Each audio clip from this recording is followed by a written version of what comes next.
Hi,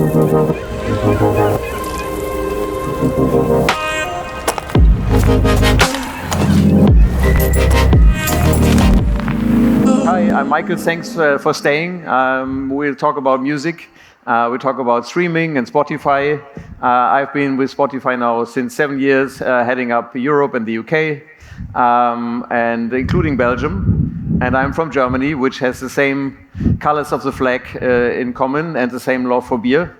And I'm the first time here on this amazing festival.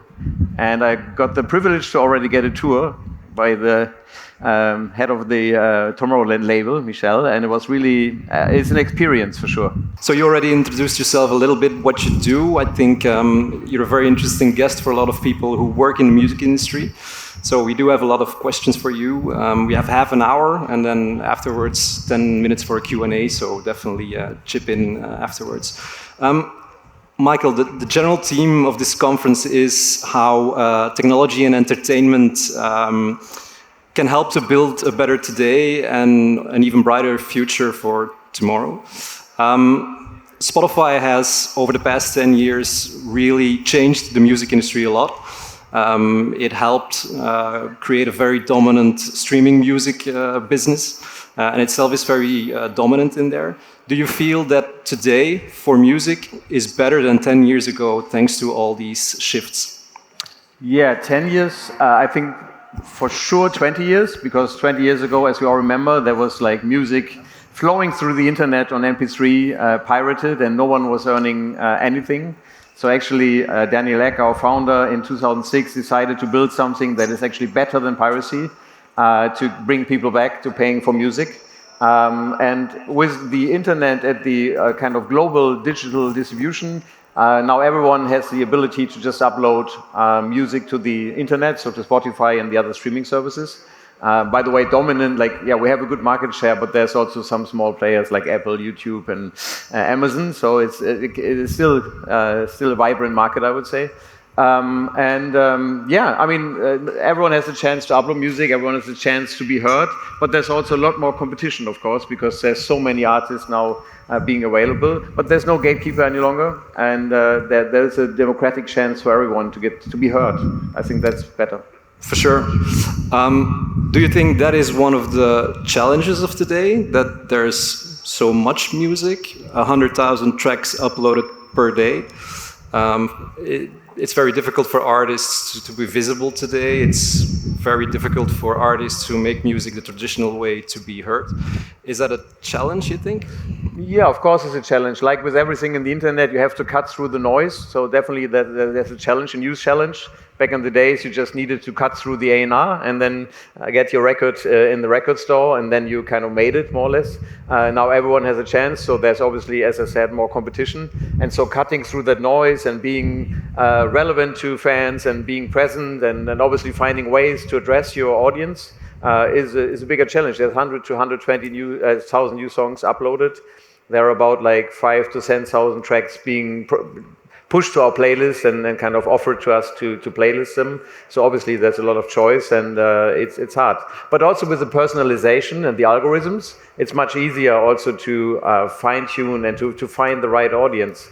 I was once, when we launched Egypt, I was on a press conference, and one journalist who had already the chance to try it came to me and said, I can't believe, how did you do that? Like, I'm coming from a small village near Cairo, and we have a special, like, very local music scene with a very special dialect. And after two weeks of using Spotify, I had playlists already with that dialect from my village. So how do you do that? So he was able to discover those artists. So it's, I would say, a curse to have so much content, but with the algorithms and like the very nuanced and personalized promotion of songs, there's also a big chance of like niche music being heard. So do you think the algorithms and so the technology part of Spotify is the solution for the future for bringing order in the mass, for also the consumer experience to be better, to find the music they like easier, even if it's from a small artist from a country far away?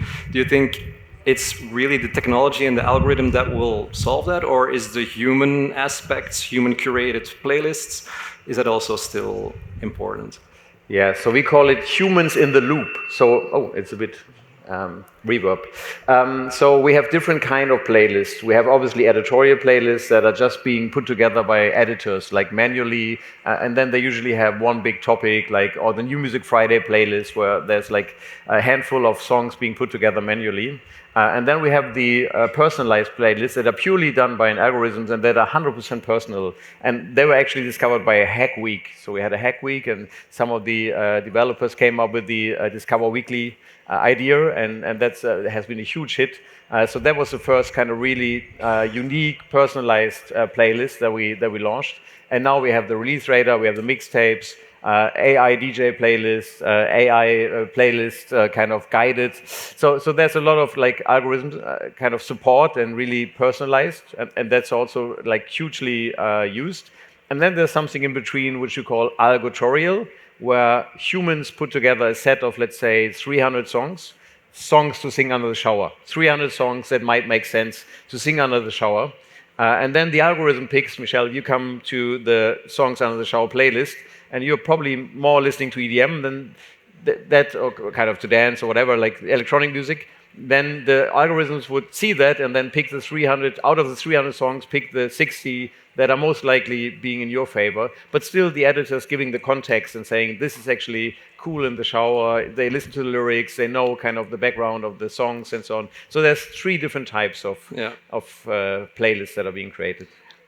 I understand completely what you're saying, but when you're saying it, I'm also thinking, where is the artist in all of this? I understand that an algorithm understands music, understands songs and the data of songs, and then sort of can shift them around and present them to the right people. But isn't a big problem that came with the rise of streaming that it became more and more difficult for artists to actually build a fan base, actually find a connection with people, because they're just songs in playlists? Yeah, definitely that's a challenge, and that's something we've been working on the last years a lot.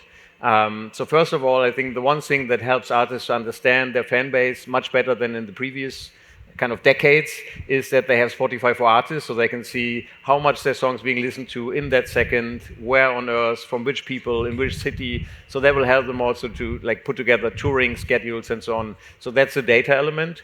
And then on the artist side, we have definitely put a lot of work into the artist profile pages. Now, these days, artists can upload videos, clips, just to make themselves more visible as an artist. We have launched Canvas, so for every song, you can also put some kind of personal note. The people can see the artist. We have the music videos launched now. So we're trying to give as much context to the users of which artists they are listening to, and not just having that single song and then just listening to that song without knowing the artist.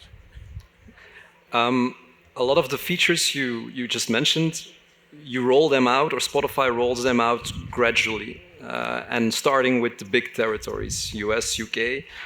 A lot of those features, it's very difficult in smaller territories for smaller artists to get working with them immediately. Is that something that Spotify is aware of? Do they feel, because of the dominance of Spotify, there is a certain responsibility for the entire worldwide music community to sort of have all the tools available? Yeah, it's a matter of resources and tweaking it. Like you can also say it's good that they are being launched somewhere else and tested and fine-tuned, and then coming to the other markets a bit later, but then in a very good way. Like I'm managing Europe, and in UK, for example, you already have audiobooks, we already have the AI DJ and all that stuff. But in many other markets, like Germany, for example, a lot of these things are not there. So they are being rolled out gradually. It's a resourcing on licensing, it's testing, it's making sure that we really have the best products available. So it's a mix of these, but we're obviously aware that we want to roll out everything that makes sense to artists or fans to the whole world. That's usually the aim of every new feature we're launching. Okay. I want to shift quickly to the more economic side of the streaming business and the music business, which is also a very important part of heavily debated. Yeah. And I think a brighter future for music artists, labels, publishers is a future in which the economic viability is also ensured. I think there's a lot of debate about that. Is 10 euros or 12 euros per month for all the music in the world, is that enough? So is music valued high enough, or is it too much? And how is that pot currently divided? it would be interesting to hear from you how Spotify thinks about that. They're trying a lot with new subscription models and premium, less premium, more premium. Would be interesting to understand a bit more. It's a very complex question, of course. But let's start with this. Like, first of all, it was our job to educate people to pay again for music after having it for free for a decade or nearly a decade. And it's still like obviously the alternative. There are still sites where you can download MP3s and stream music and rip it and so on. So there's always still the free element and the illegal element that is waiting there in the dark. And whenever we kind of do something wrong, it might pop up again. So this is obviously in the back of our minds. But then, like, how much are people willing to pay, able to pay with inflation and wars in Europe and so on? It's obviously always a big discussion internally. And launching new markets, one big portion of the kind of analysis and strategy is in pricing for sure. Is 10 or now 11 euros enough? Is it okay? If you look at the whole inflation and obviously what other things cost, like coffee and so on, it feels like that could be higher. But we're obviously looking at that, adapting it. Like in the US, we have increased again on the prices. So we're testing a lot as well, seeing how people react to these price increases. And 70% of all the price increases go back to the creative industry, right? So it's obviously good news for artists and labels if we increase prices. Not so good for the customers, but still, like, I think a fair value of kind of what you get. You have the music, you also have all the podcasts now, and in some markets the audiobooks. So it's a big value that you get for that kind of money. And when we talk about the sharing of this money, again, like, we're not paying artists directly, we're paying usually the license holders, like the labels. And usually, or currently, all the money is being put in one pot and then distributed in kind of a market share analysis of who has how many streams. And that's obviously a way to share it that has been done 18 years ago. We're just like adults, so we just like reached the 18th year of Spotify existing. So it's still a quite new thing. And now we have that kind of model, and our current aim was to just increase the overall amount of money. And the way it's split is actually, we are a bit agnostic, because in the end it's more or less like, how is it being split? And the question is fair or not fair? It usually depends on the artist you speak to, because when you redistribute money, then other people might say it's unfair. So it's always a bit of a balancing, but you seem to have a question on that. Would you argue there are more artists who can now live from their recorded music income than in the past? Yeah, we have a site called loudandclear.com where everyone can check out what we pay out to artists and how many artists have what kind of payouts. And this has been developing like crazy the last years. Last year we have paid out $9 billion to the creative community. That's more than any retailer ever did in the history of music. So it's a lot of money being distributed, and a lot of musicians can live from their art. That's our kind of, that's Daniel's, it's not my, it's Daniel X's philosophy that we want to build a product where 1 million artists can make a living. And it's obviously hard to see when can you make a living. Like, Spotify is only one element as well. We're about 1/5 of maybe the income stream of an artist. There's live, there's other services, maybe some physical vinyl and stuff like that. So for us, it's hard to see, but this is what we're measuring, this is what we're reporting, and it's rising.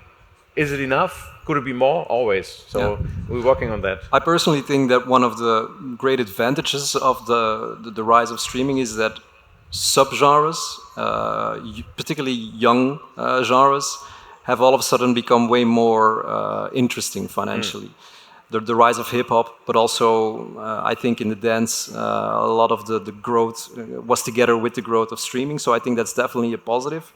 But there's also some questions, of course, particularly regarding how the pot is divided. Is the 30% that Spotify keeps to keep it going, is it enough, or is it already way too little?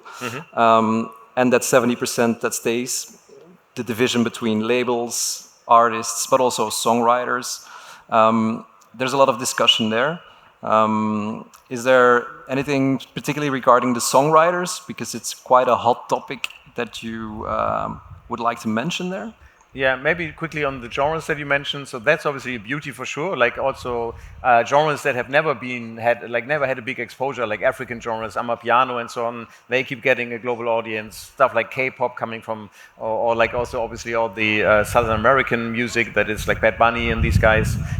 So the internationalization of music and success stories from countries that usually didn't have a vibrant music business. I think that's always very fascinating to me. It's obviously a bit more challenge for the local speaking musicians because they are more or less limited to their own markets. And for some markets, it might be enough, like French speaking might be okay, German speaking might be okay. But for some markets, like Eastern European markets, it's obviously a bit of a bigger challenge for sure. And when it comes to songwriters, yeah, you're touching a sensible point. I mean, who did decide at some point of time what the division should be? We were more or less following the same structure than in the physical world in terms of what's getting to the songwriters and what's getting to the acting musicians.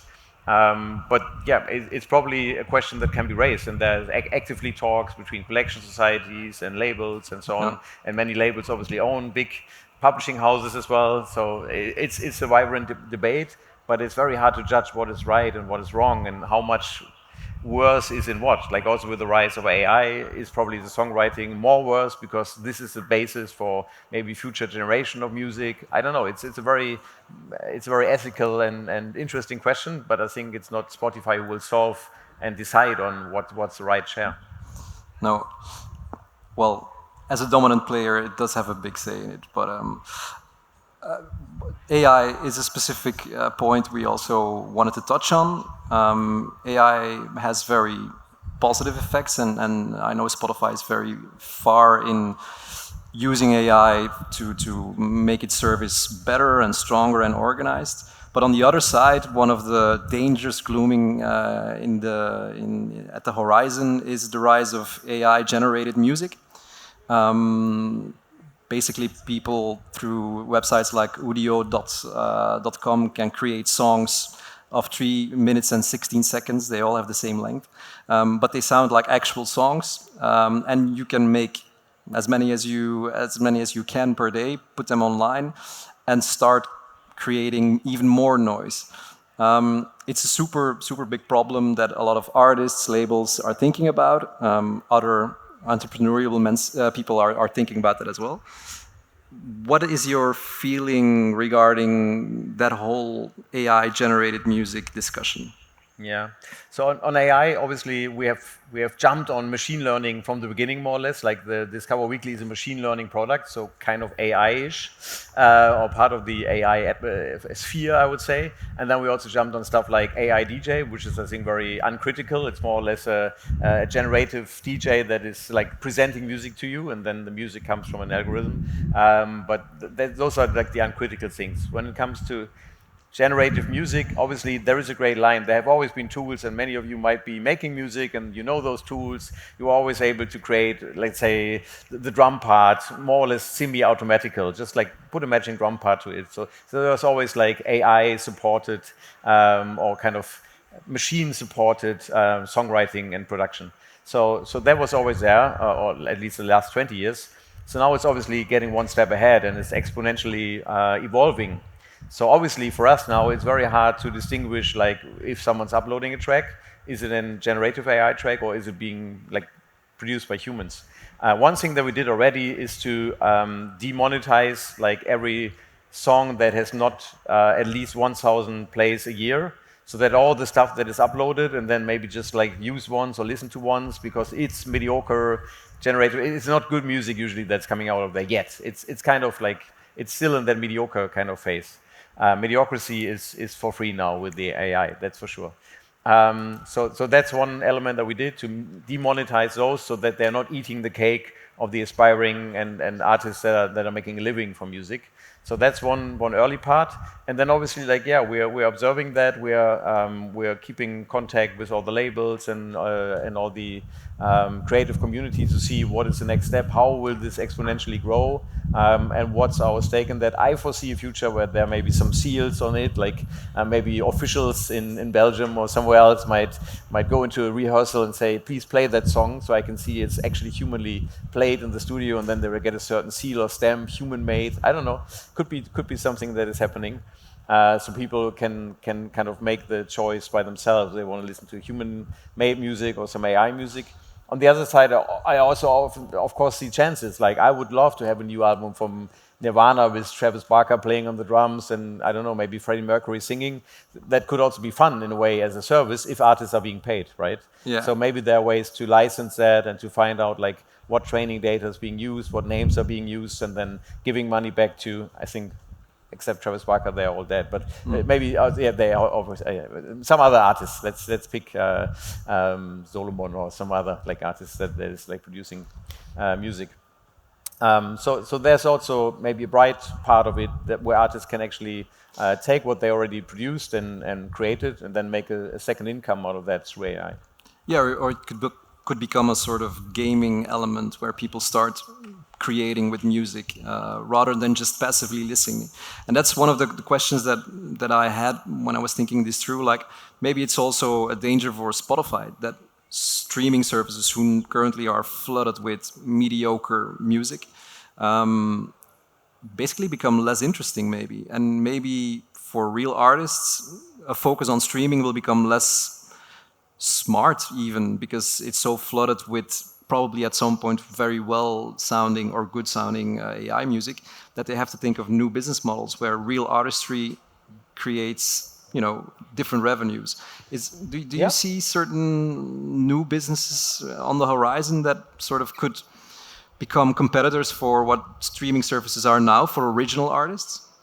Yeah, first of all, I would say that looking at our data, we haven't seen like an explosion of songs being uploaded. It's a lot, but it's always been a lot. Like since everyone could upload music, it was always in the 90, 100,000s, and now we're maybe at 110,000. So it's not like an exponential flooding of AI music on Spotify. So that's probably a good thing already.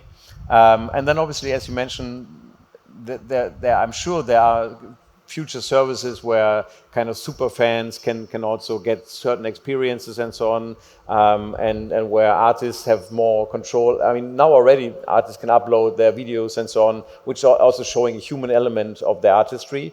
So I think there are these elements already, and I'm sure we're seeing more of them in the future, and that the artists will actually be more important, live will be more important, seeing artists will be more important. That's why we've also integrated all the live information on Spotify, and there will be more and more. So whenever you play a song and the artist is on tour, it's integrated. Whenever you go on the artist page, you will see the tour data. So this is also something that I'm seeing more and more, like this integration and helping artists to also showing the human element on stage.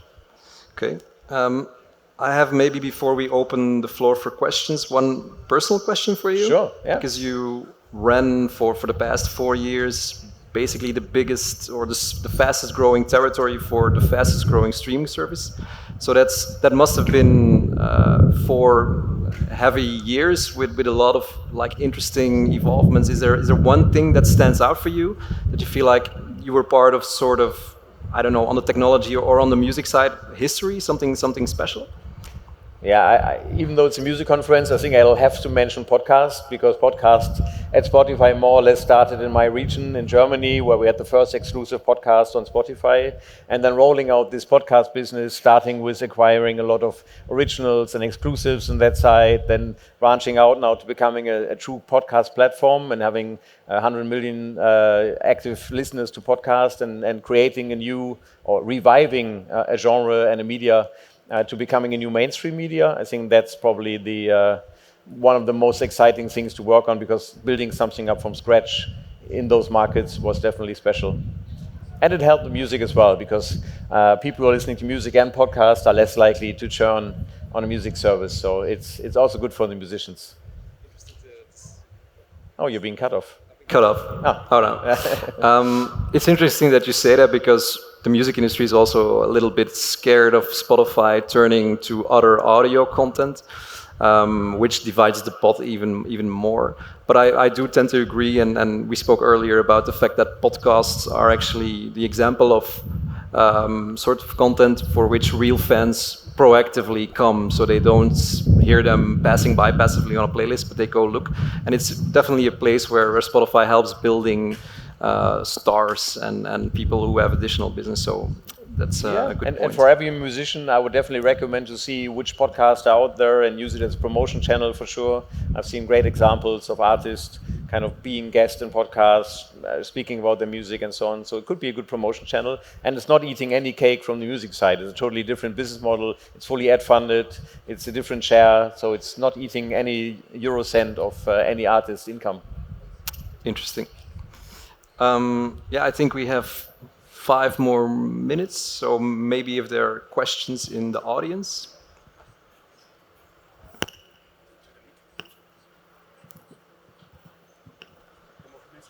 No questions. Ah, there are some.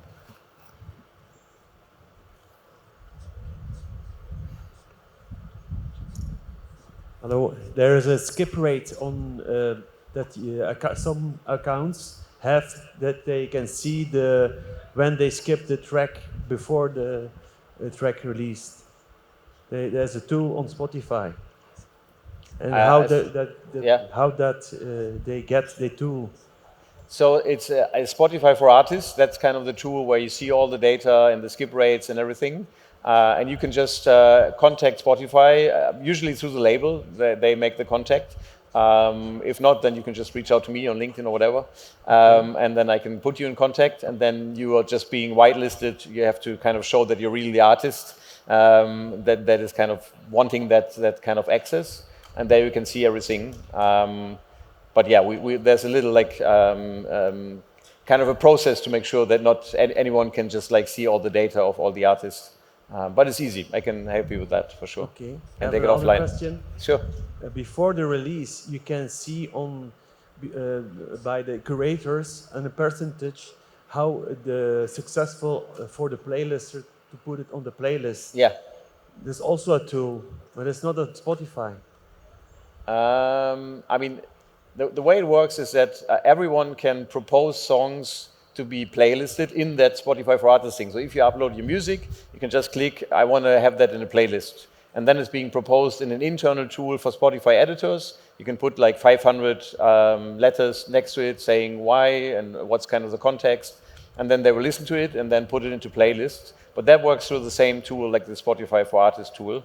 To kind of propose for these playlists. And everyone can do it. Everyone who's an artist and has Spotify for Artists can say, listen, I want to be in this or that playlist, please listen to it, and then it will be listened to. Thank you. Sure.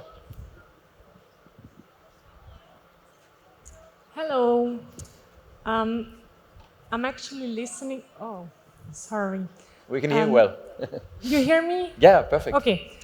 So you're actually diversing in the businesses that you do. That's great. I heard that you make some exclusive content for Spotify. I'm not using it, so I'm basically basing myself on what you say. But I've actually wondered, because I've looked it up, Spotify has never made any profit. So I'm a bit wondering, are you planning to diversify and then to eliminate the businesses that don't make enough profit? Or are you diversifying and hoping to make more profit there? Or what's your business strategy around that? Yeah, so we have already kind of diversified and looked at all the business models. And the beauty is that with Spotify, since the beginning, the kind of customer acquisition cost was always lower than the customer lifetime value. So the reason why we didn't make profits was because we were investing in new markets, technology, marketing, podcast, all of these things. That's the reason why we haven't made profit in the past. But since 3 quarters now, and we just published the last quarter actually this Tuesday, and this Tuesday we just published that we made around 250 million euro profit only in the last quarter. So this like not making profit is a bit outdated. I think we turned the business around just by putting a bit on the brakes of marketing and focusing, and we also had a layoff last year, unfortunately.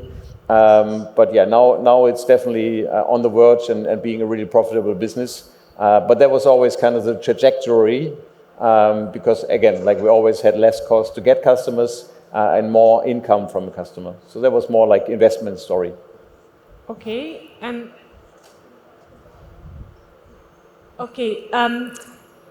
so I hear you make exclusive content for podcasts.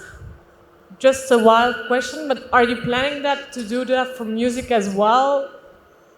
Thinking out loud, but a music label from Spotify, or I don't know if it's profitable actually, but just knowing, are you planning on making other things exclusive than podcasts or?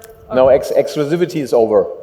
In music, exclusivity never made sense because whenever you do something exclusive and you're on another service, then piracy will just grow. And for music, you need to have all the music available to put it in playlists and so on. So for music, exclusivity never made sense.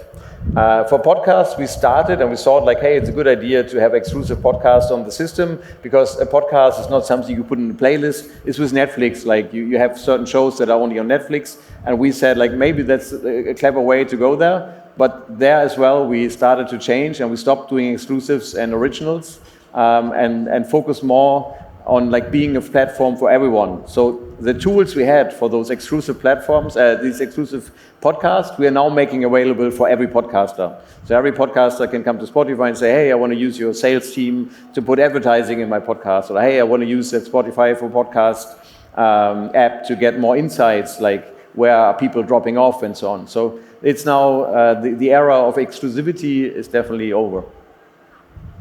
Okay, thank you. Welcome, thanks, good question. Hey guys, long way away. Quick question around the fact whether Spotify business is any really different from somebody selling jumpers in that they get a producer that creates some product and then they sell that product and then somebody works out a way of making them quicker, cheaper, easier available, more different colors. And I have every respect for creators, but from a Spotify perspective, is it not just another way of getting content and then just managing that content? Was it that bad a question? I think you got the gist of it. Yeah, no, I think I got it. I mean, in the end, Spotify is a marketplace that connects fans with artists, and it's obviously having some of the same economics like every marketplace. You have a certain demand, you have a certain supply, and you try to bring them together as best as possible. I think the difference to selling jumpers is that we have a subscription business model, so it's a bit different economic-wise, and obviously it's a different and more emotional product with more human creation in there. Obviously, a jumper can also be very emotional to someone, and you kind of connected, and you wore it at the Tomorrowland 2 years ago, and you have this nice memory of being on the big stage and so on. But still, I think music is still like more or less a memory of emotions. And this makes it obviously a bit more special to a lot of people. I've just been to the Taylor Swift concert yesterday and seeing those people crying and screaming and crying the lyrics out with every piece of their human being showed again like how emotional music is. And I've never seen that someone did that in an H&M store with a jumper. So I think it's not really 100% comparable. Yeah, sorry. You mentioned the layoff at Spotify. Right. I worked for major record labels for 20 years, and since 2 years as an independent promoter, I mainly work for independent artists. So I know the importance and the power of major labels and the struggle of independent artists. And there's been some buzz in the Belgian press about the curator, the editor responsible for Belgium being laid off. He wasn't even a Belgian guy. And personally, I find that a pity, and I know a lot of independent artists are struggling because they're not getting this early support that a curator, for example, can offer. So, not sure if you know the answer to my question, but do you know if there are plans to give more room for curators, and especially for Belgium, which is, as you know, a difficult market? Yeah, it's a bit like obviously Switzerland with all the languages and different music flavors. So it's obviously difficult, but not unmanageable. And the good thing is we have editors in France and the Netherlands. So there might be some synergies there. As I said in the beginning, obviously I feel that for independent artists, the algorithms and also tools like the discovery mode are powerful to get the initial tractions and then like get to a certain listener base, and that especially in niche genres, as we just discussed, there is a new chance of like being heard and making good money with niche music because you have this global scale. Having more editors would be definitely crazily good, of course. In the end, it's always this kind of abbreviation and seeing like where do we invest, what kind of resources. It's obviously tricky to always find the right sweet spot, but we're working on that. And again, like the Dutch team will continue to support Belgian artists, and the algorithms will make sure that every Belgian artist will have their chance to be heard and will find the right audience in a very granular way. So I'm not worried about the diversity and the success of Belgian culture by that person leaving Spotify. But yeah, obviously there can always be more, and you can always have like 10 more editors, and you would have like maybe 50 or 100 more playlists. So it would always be nice, but then like the abbreviation and balancing that out is a tricky thing, and it's sometimes very hard.